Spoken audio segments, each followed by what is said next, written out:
할렐루야. 아멘. 오늘도 말씀을 깨닫는 지혜와 응답하는 기도의 은총이 우리에게 넘치게 될 줄로 믿습니다. 아멘.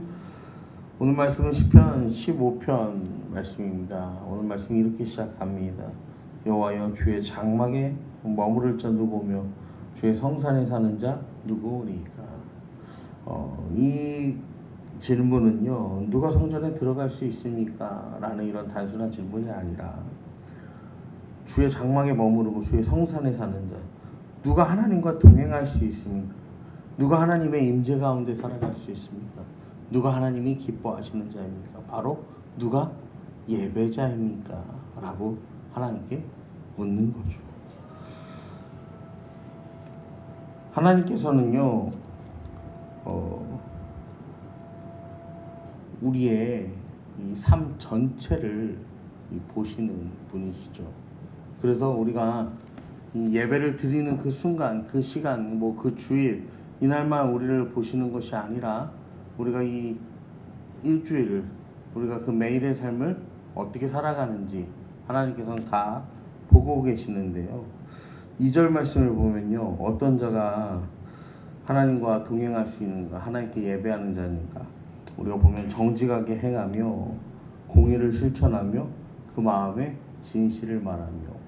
정직하게 행한다라는 건요, 말 그대로 한 번도 실수하지 않는 사람, 이걸 말하는 게 아니라 이 하나님 앞에서 두 마음 품지 않는 자를 말하는 거예요. 그러니까 겉과 속이 다른 사람이 아니라 겉과 속이 다르지 않고 사람 앞에서나 하나님 앞에서나 그 모습이 일치하는 사람이 바로 이 정직하게 행하는 자예요. 또 정직한 사람은 공의를 실천한다라고 합니다. 여러분, 공의라는 건요, 공의를 실천한대요. 그러니까 옳은 것을 아는 데서 그치는 게 아니라 뭐 하는 거예요? 그것을 행하는 거죠. 행하는 거, 실제로 행하는 거. 여러분, 우리가 무엇이 옳은지를 말하고 생각하는 거는 쉬워요, 어려워요? 쉬워요. 그건 쉬워. 근데 그 옳은 것을 우리가 실천하는 거는 쉽습니까, 어렵습니까? 어려워요. 왜냐면은 옳은 것을 말하면요, 내가 어떠해요? 손해를 감수해야 되는 상황이 너무나도 많기 때문에 그래요. 또한 다윗은요, 그 마음에 진실을 말한다고 했어요. 진실을 말한다는 건요, 마음의 진실을 말한다는 거. 여러분, 잠언 4장 23절에서요 뭐라고 말합니까? 모든 지킬 만한 것 중에 더욱 내 마음을 지키라고 했어요. 생명의 근원이 이에서 난다고 했어요. 그러니까 이 마음을 지킨다는 것은요, 우리가 지켜야 할 것 중에 가장 중요한 거야. 마음에 있는 게 입술로 나오는 거예요. 마음에 있는 게 우리의 고백으로 나와요. 그렇기 때문에 이 안에 하나님을 채우고 하나님을 사랑하는 마음, 하나님 기뻐하는 마음, 하나님 예배하는 마음, 그걸 채우면요, 자연스럽게 뭐가 나오는 거예요? 두 마음을 갖지 않고 공의를 행하고 이 마음에서 나오는 것들이 하나님을 찬양하고 하나님께 기도하고 하나님을 붙드는 것들이 된다라는 것이죠. 그러면서 3절에도 보시면요, 이 하나님과 동행하는 사람, 하나님께 예배하는 사람의 특징을요 이야기하는데, 그 혀로 남을 허물하지 아니하고 그 이웃에게 악을 행하지 아니하며 그 이웃을 비방하지 아니하며. 혀로 남을 허물하지 않고 이웃에게 악을 행하지 않고 이웃을 비방하지 않는 사람, 이 입술의 문제를요 굉장히 중요하게 말하고 있습니다. 예수님께서도요 우리에게 말씀하셨어요. 마음에 가득한 걸 입으로 말한다고 말씀하셨어요. 여러분, 우리는요 이 말로요 사람을 죽일 수도 있고 살릴 수도 있어요. 반대로 무심코 던진 말 한마디가요 사람의 마음에요 오랫동안 지워지지 않는 상처를 남길 수도 있습니다. 에베소서 4장 29절 말씀을 보면요, 무릇 더러운 말은 너희 입 밖에 내지도 말고 오직 덕을 세우는데 소용되는 대로 선한 말을 하여 듣는 자에게 은혜를 끼치게 하라. 이 사도 바울은 그렇게 말했습니다. 덕을 세운다는 건요, 집을 짓는 것처럼 다른 사람을 세워준다는 거예요. 그러니까 우리가요 말을 할 때 이 말을 통해서 어떻게 하는 거예요? 다른 사람을 세워준다 생각하고 그 말을 해야 되는 거예요.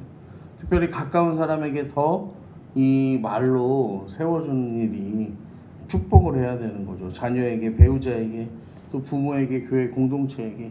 이게 잘 되지 않지만 그럼에도 불구하고 우리가 좀 이 말씀을 기억하면서 우리가 말을 할 때 한 세 가지를 좀 생각을 해보면은, 이 말을 할 때 이 말이 사실인가, 그 다음에 이 말이 꼭 필요한가, 이 말에 사랑이 담겨 있는가, 이 세 가지를 우리가 좀 기억을 하면서 하는 거예요. 그래서 왜냐면은 사실이지만 필요하지 않은 말도 있어요.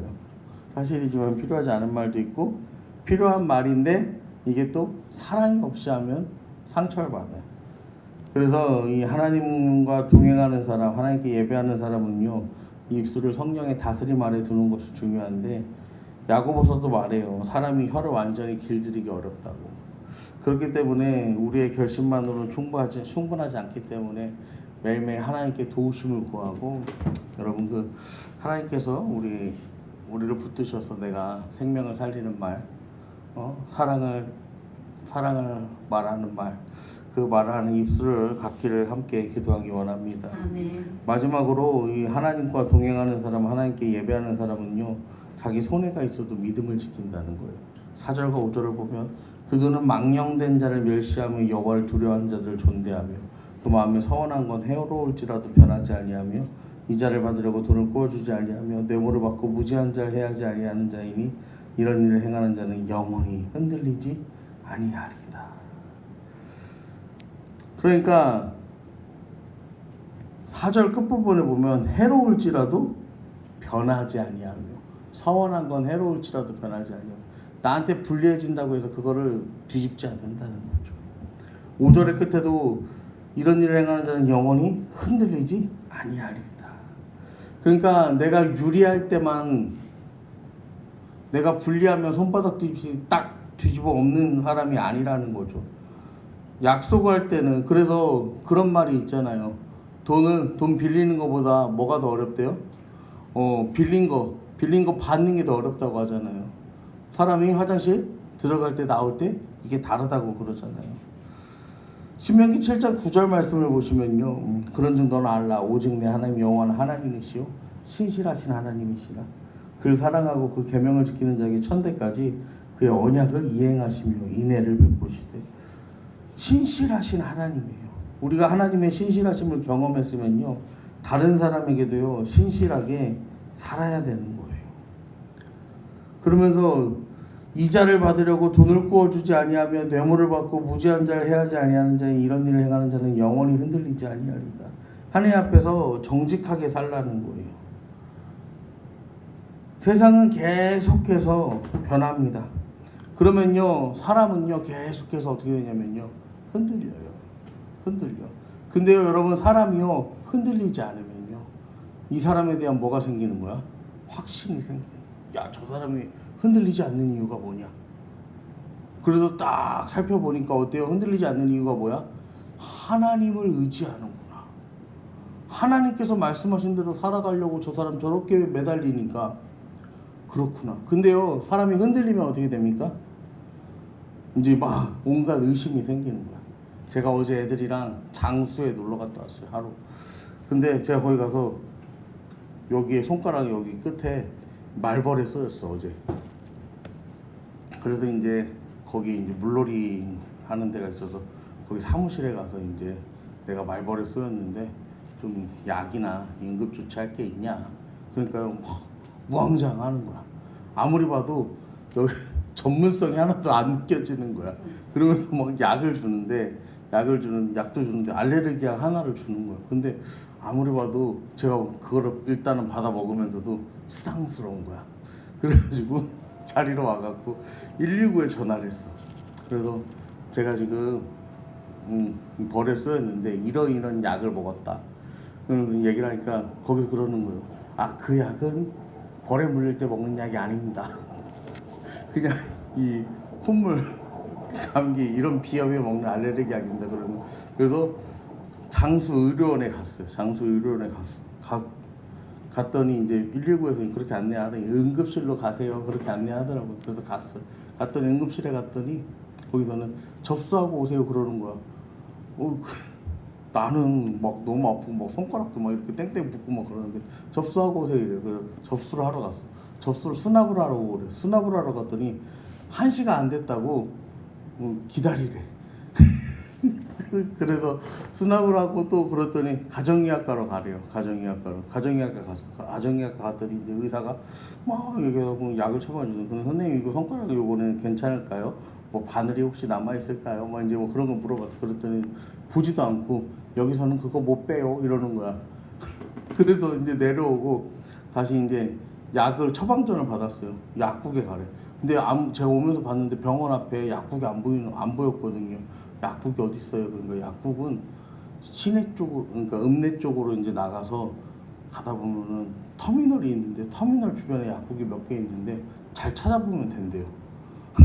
아무튼간에 그래가지고 그렇게 했는데 여러분 제가 그 상황에서 무슨 생각을 했냐면 나는 이게 막 해갖고 막 이렇게 아프고 막 너무 무섭고 그러잖아요. 근데 이 사람들은요 너무 다 태어난 거야. 너무 다 태어난 거야. 그리고 막 약국에도 갔는데 약국에서 약도 받아서 하는데 약사는 그러는 요즘 벌에 쏘인 사람이 참 많이 오시네요 이러는 거야. 그냥 또 그런 얘기 하는 거야. 그래서 그렇구나. 이게 나는 급한데요 다른 사람들은 이게 또 어때요? 급하지 않고 이게 일상의 일일 수 있는 거예요. 그래서 제가 오늘 말씀을 물으면서 또 이제 생각한 게 뭐냐면요. 드는 생각이 뭐냐면 우리는요 항상 하나님 앞에요 기도할 때 어디에 기도합니까? 다급하잖아. 하나님 이거 해줘야 되잖아요. 하나님 내가 이렇게 정직한데, 하나님 내가 이렇게 의로운데, 내가 이렇게 하나님만 바라보고 하나님만 기대하고 하나님만 찬양하는데 하나님 왜? 근데요 그거는 내 사정이더라고. 그거는 내 사정. 하나님의 때와 방법은 아직 이르지 않아요. 여러분 오늘 말씀도 그래요. 다윗이 이렇게 1절부터 5절까지 고백하잖아요. 하나님 앞에 정직한 자 누구냐, 의로운 자 누구냐, 예배할 자 누구냐. 여러분 우리가 그래서 내가 이렇게 살기로 결단합니다 그러면요 당장에 오늘의 내 삶이 막 내가 하나님 막 나 이렇게 애쓰는데요 하나님 보세요 나의 몸부림치는 것 좀 보세요 하나님 그럼 이제 역사하셔야죠. 근데 하나님 가만히 있으면요 그렇게 살아봐서 뭐하냐. 내가 하나님 앞에 정직해봐서 뭐하냐. 내 마음에 사랑 가득 채워서 말하면 뭐하냐. 바뀌는 게 없는데, 변화되게 없는데. 여러분 근데 그거는 그냥 제 생각이더라고요. 내 마음, 내가 급한 거더라고요. 여러분 그렇기 때문에 여러분의 매일의 삶 가운데에서 하나님 오늘도 내가 하나님 임재 가운데 살기 원합니다. 한 번 하고 두 번 하고 세 번 하고 그래도 저 사람 안 변하던데요. 여러분 그게 아니라 매일 주님의 임재 앞에 매일 내가 마음을 정직하게 매일 입술을 깨끗하게 매일 내가 손해가 있어도 믿음을 지키게 매일 내가 주님과 동행하는 삶을 살게 해달라고 여러분 그렇게 하나님께 간구하는 저와 여러분 되기를 이 시간 간절히 축원합니다. 아멘.